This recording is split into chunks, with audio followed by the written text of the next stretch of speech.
Hello, my friends, and welcome back. Thank you very much for being with me again today. We have here three sides.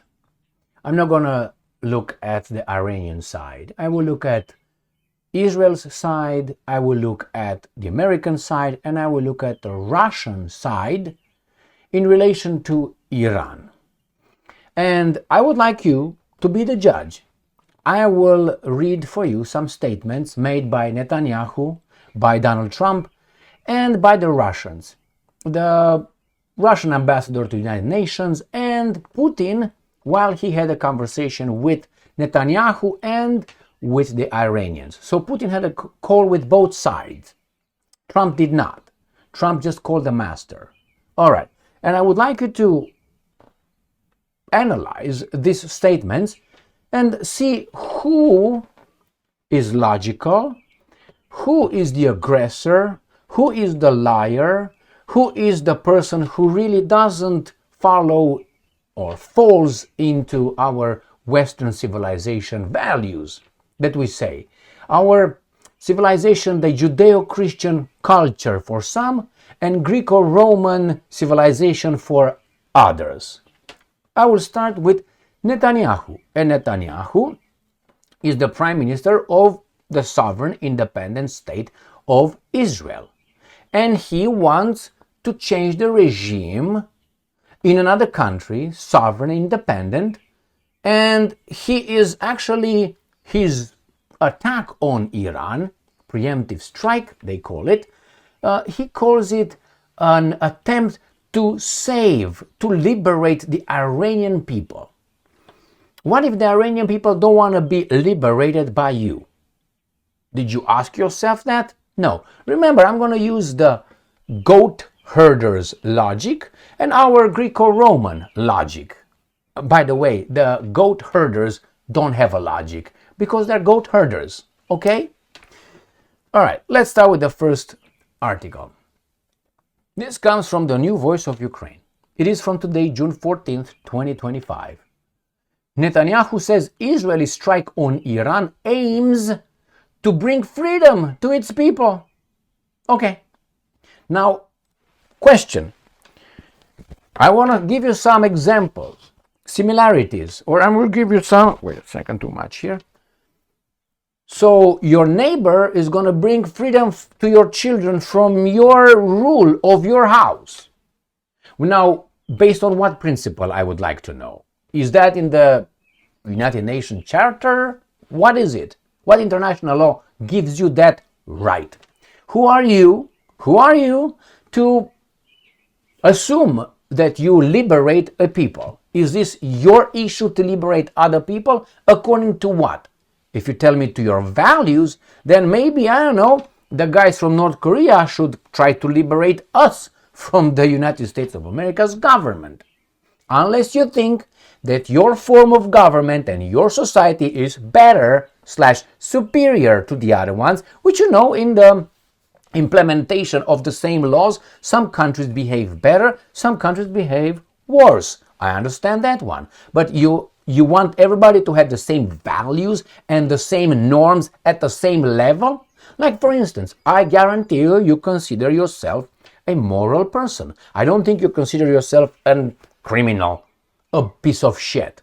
Correct? Correct. Well, I do the same. I consider myself a moral person. So we are both moral in general. But the level of morality, your morality and mine, obviously differs. I'm not going to say who is more moral than the other one. But I'm not going to come to you because I think I'm more moral than you to smack you around and, liberate you from your immorality according to my level. Neither you can come and elevate me from my low morality into your absolute morality. Otherwise, other people can come in other people's business and elevate them according to their self-assessment. So he liberates them. Very nice way of liberation. So what if someone thinks that a woman needs some sexual liberation because she's too uptight and she needs a little bit of loving, if you know what I mean? I know someone analyzed, I think she needs some liberation. I'm going to give it to her in all three holes and everything else I can. How about that one? Oh no, we immediately understand the illogic of the herder. All right, goat herder. Next one. Netanyahu tells Iranians to revolt.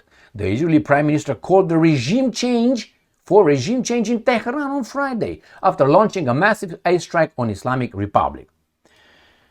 Do you remember these liars here in America when they said, the media operatives and and some politicians, the Russian interference in our internal affairs? Do you remember that? In our elections and democracy, remember? So they were saying that another country interferes in our business, however fucked up or fantastic it is. You should not.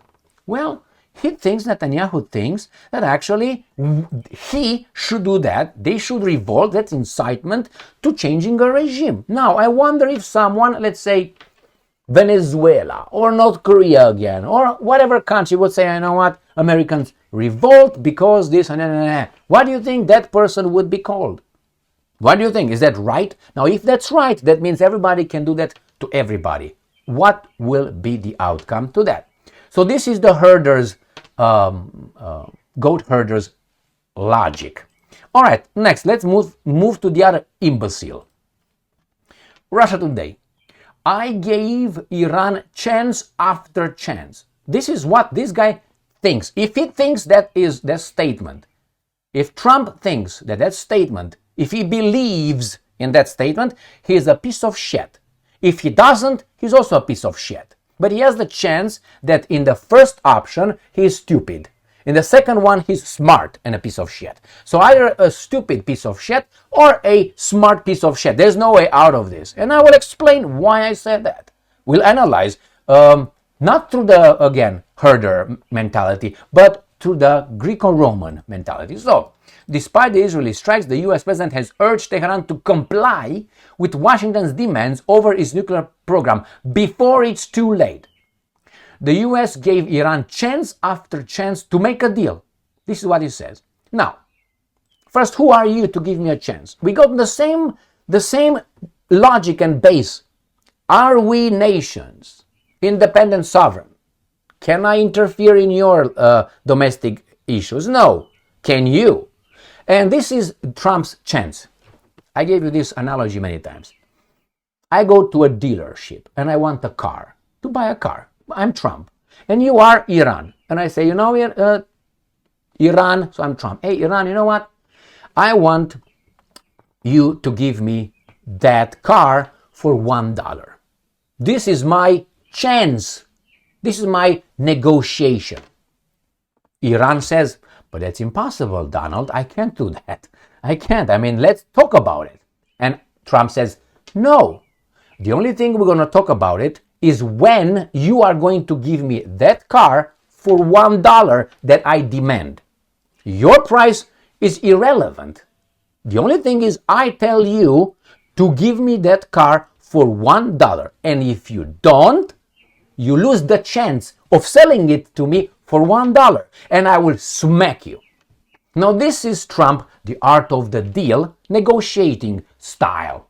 Now, if you say that's okay, I hope that happens to you, but you are in Iran's shoes. That is, someone comes to you and wants something from you, and he's going to tell you the same thing. I guarantee you that you immediately will realize how fucked up that is. So, Trump's chances were, you give it to me for $1, I will smack you. No? Okay. You give it to me for $1, I will smack you. No? You give it to me. These are Trump's chances. These are ultimatums. Okay, then this is not negotiation. This is not a negotiation. This is an imposition of my terms only. That's it. So again, is he a dumbass? He doesn't understand that is an ultimatum, or he understands but he does it. So he's a smart prick, or he's a dumb prick. Which one is it? That's not our mentality, and that's not the art of the deal. If the art of the deal is this, show up to make a deal. Everybody's at the table, right?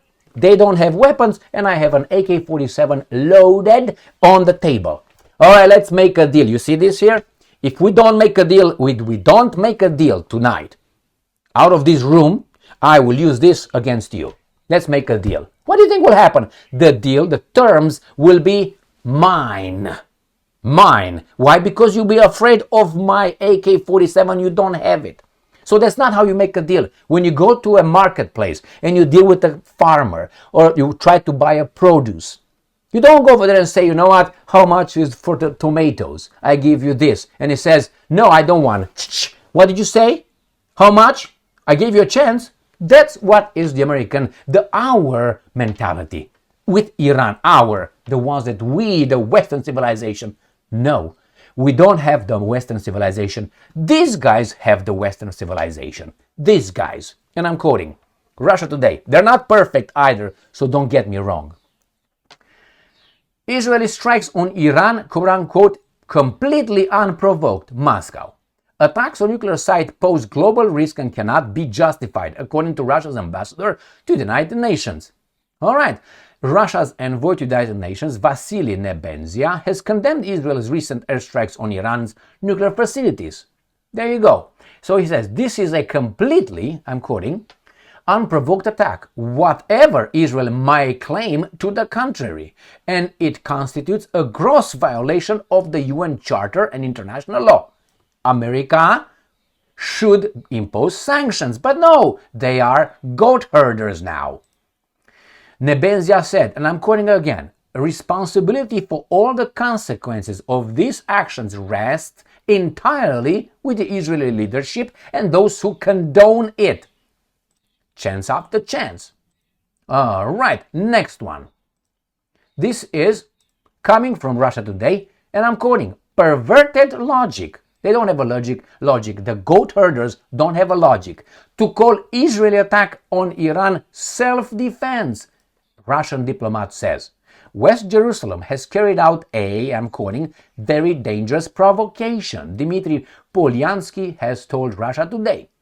Framing Israel's attack on Iran as self-defense is a form of perverted logic, end quote. Russia's deputy envoy to the United Nations, Dmitry Polyansky, has told Russia Today, accusing West Jerusalem of flagrantly breaching the global body's charter.